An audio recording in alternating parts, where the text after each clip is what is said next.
sanji ko gendo baray sanji tina abe sanji nanabo sanji yaramati na anfe ayaye ibi musene na kabinye fo idinye dugudum jamana anga dugudum yere be kenno kata jamana ko kan bon sai ni wala ya koma wenga wasi aya zule ruso sai ton zule sin ke din koma wenga si pala woto ne ton ken kilo pizingi nyak ton dum senyu ton me senyu da ton pam to bizira ne sal vuyim yakko fa san patar ko mafa ya to donc awana fa an o matika hikan do kay jo han nay batin di fuji di botan parce que kala sekito di fudi daro wallahi fa wuro jame do kay ledi jantan hoya hebgol fardo dare naydi donc marsa fa da kiloji ko deki sappo e ko deki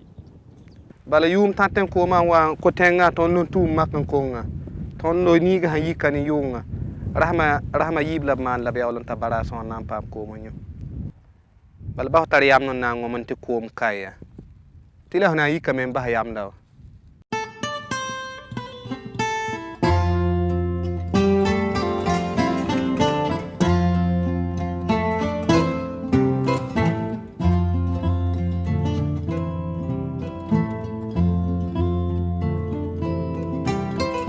Depuis les années 70, l'avancée du désert est apparue comme une évidence et les effets néfastes de la sécheresse ont été fortement ressentis sur le vécu quotidien des populations dans les pays du Sahel en Afrique de l'Ouest. Mais les observations scientifiques faites depuis 1920 dans certaines zones font ressortir toute la vulnérabilité de la région depuis plusieurs décennies. Tous ces phénomènes, sécheresse suivis de ces périodes pluvieuses, suivies encore de sécheresse, vous voyez, de 1900 à 2000, nous avons connu globalement 3 voire 4 grandes périodes sèches, séquences sèches dans le bassin.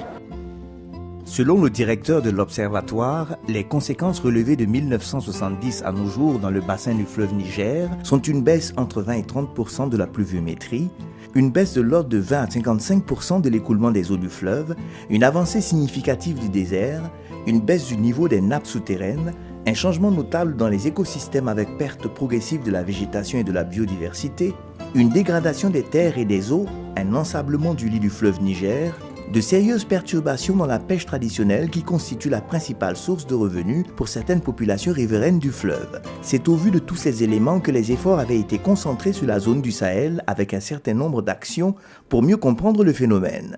La première action avait été d'instituer ce qu'on a appelé le projet APEX Sahel. Parce que les gens pensaient que c'était d'abord au niveau du Sahel uniquement qu'il y a ce problème-là. Ils ont même à un moment donné parlé de surpâturage qui serait à l'origine de la sécheresse. Les études après ont montré que ce n'est pas quelque chose qui est vrai. Alors, une seconde fois, on a mis en place ce qu'on appelle le projet AMA. Analyse multidisciplinaire de la mousson africaine, parce qu'on a compris qu'il y a un dysfonctionnement au niveau de la mousson. L'étude de la mousson a permis de comprendre que le phénomène de la perturbation des précipitations est un phénomène mondial, avec cependant un aspect particulier à l'Afrique de l'Ouest. L'Afrique de l'Ouest a été la seule région au monde à en avoir souffert de manière cruciale. Nous avons eu 30 ans d'affilée de déficit pluviométrique. Quand on fait la moyenne, donc au long, on voit que pendant 30 ans, nous étions au-dessous de cette moyenne-là. Il y a maintenant, bien sûr, une reprise timide, mais on n'est pas encore arrivé au niveau de la pluviométrie que nous avions dans les années 60. Connaître que dans les pays sahéliens, effectivement, les ressources en eau ne sont pas toujours prises à la dimension qu'il faudrait, compte tenu, effectivement, de ce problème, donc de sécheresse qui peuvent mettre en cause toutes les actions, les efforts, toutes les actions, tous les efforts des États pour assurer l'alimentation en eau des populations. De moins en moins maîtres de leur destin agricole, les paysans sont obligés d'immigrer vers des terres plus fertiles pour échapper à un environnement hostile avec des terres fortement dégradées. Ici et là, les paysans voient leurs conditions de vie et d'existence basculer. Cependant, il existe une multitude d'initiatives depuis quelques années visant à accompagner les communautés pour une meilleure maîtrise de l'eau agricole. Des initiatives de plus grandes envergures ont également vu le jour à la fois au niveau régional et continental. Ainsi, le Comité inter-État de lutte contre la sécheresse, CILS, a vu le jour en 1973 et regroupe à ce jour 13 pays de l'Afrique de l'Ouest et du Centre avec pour objectif d'aider les pays à faire face aux effets néfastes de la sécheresse, de la désertification à travers notamment une meilleure maîtrise de l'eau. Le CILS progressivement a mis en place un certain nombre de programmes importants. Un programme de sécurité alimentaire, un programme de maîtrise de l'eau et un programme de marché. Au niveau de la sécurité alimentaire, on a adjoint un sous-programme de gestion durable des terres. On a toujours, nous aussi, une vision complètement intégrée de cette lutte contre les effets de la sécheresse.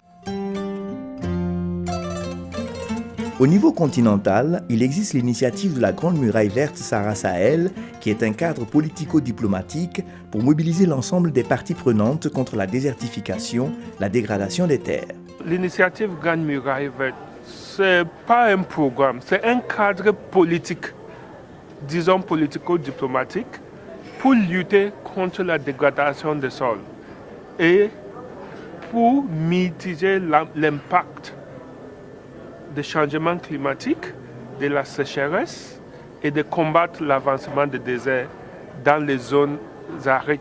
Au Sénégal, déjà, on a déjà planté plus de 2 millions d'arbres dans la zone de la Grande Muraille Verte. Face à la multiplication des initiatives, il est apparu nécessaire de développer une initiative de gestion intégrée de la sécheresse. Ainsi, en mars 2013, à l'issue d'une rencontre de haut niveau tenue à Genève en Suisse, fut créé le Programme conjoint de gestion intégrée de la sécheresse par l'Organisation météorologique mondiale, OMM, et le Global Water Partnership, ou Partenariat mondial de l'eau en abrégé GWP. L'objectif de ce programme conjoint est de contribuer à l'amélioration du suivi et de la prévention de la sécheresse en fournissant des orientations pratiques et stratégiques et en diffusant des informations et des connaissances scientifiques ainsi que les meilleures pratiques en la matière. Lancé en janvier 2015 en Afrique de l'Ouest, le programme dont la phase pilote va s'exécuter dans 3 pays du Sahel, le Burkina, le Mali et le Niger, couvre toute la région. On commence l'expérience par ces pays-là. Les projets pilotes qui vont être examinés, mis en place, vont permettre de l'étendre le projet à toute l'Afrique de l'Ouest. Le projet gestion intégrée des sécheresses au niveau du Burkina Faso sera un plus pour le PNE, à ce sens que ça va nous permettre de contribuer un tant soit peu à la lutte contre la sécheresse. Dans un premier temps, ça va nous aider à accompagner l'administration, les communautés locales, à renforcer leur résilience vis-à-vis de la sécheresse. Le projet de gestion intégrée de la sécheresse en Afrique de l'Ouest ambitionne de fédérer les initiatives en mettant en place des plateformes à la fois au niveau pays et celui de la région. Il s'agit de mettre en place des plateformes où les différents acteurs intéressés vont se retrouver avec un leader. Il y a une institution lead au niveau du pays qui va fédérer les efforts de tous les autres acteurs pour porter un programme, un plan d'action conjoint, de manière à ce que la synergie puisse être bénéfique aux résultats. Le projet est bien accueilli dans la région et suscite de grands espoirs de la part des partenaires qui, tout en ayant des attentes, sont prêts à y apporter leur contribution. Nous espérons que Progis permettra d'élargir les champs d'action, aussi bien au niveau de la recherche que de l'action, dans la lutte contre les sécheresses, je voudrais dire, parce que c'est un peu difficile de parler de la sécheresse parce qu'il y en a de plusieurs types.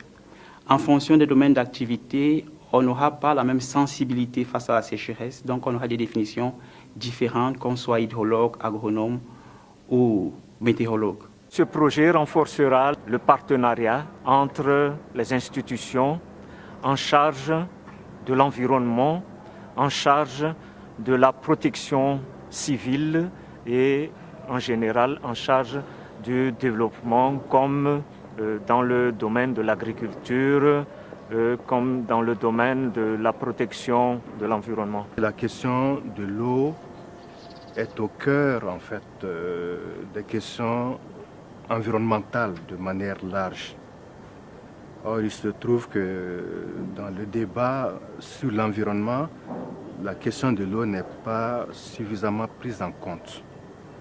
Et donc, je pense que ce projet pourrait contribuer vraiment à faire en sorte que la question de l'eau soit au cœur du débat sur les questions environnementales, sur les questions climatiques, et non seulement au niveau régional, donc en faisant vraiment une jonction entre les politiques de gestion intégrée des ressources en eau, donc, et les politiques environnementales, les politiques sur les changements climatiques.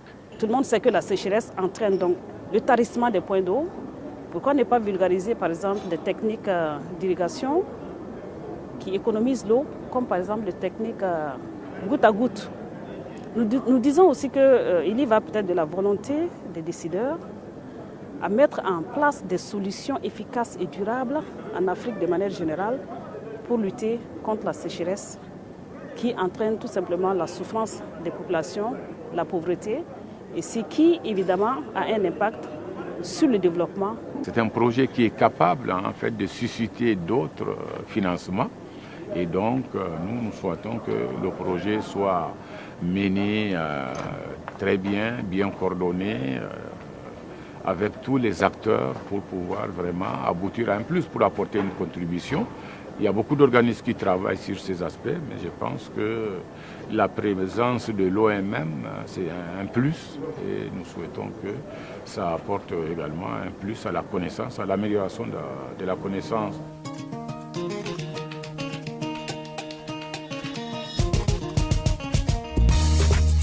Rejoignez-nous pour aider à informer et à sensibiliser les décideurs et populations pour mieux gérer les effets de la sécheresse en Afrique de l'Ouest.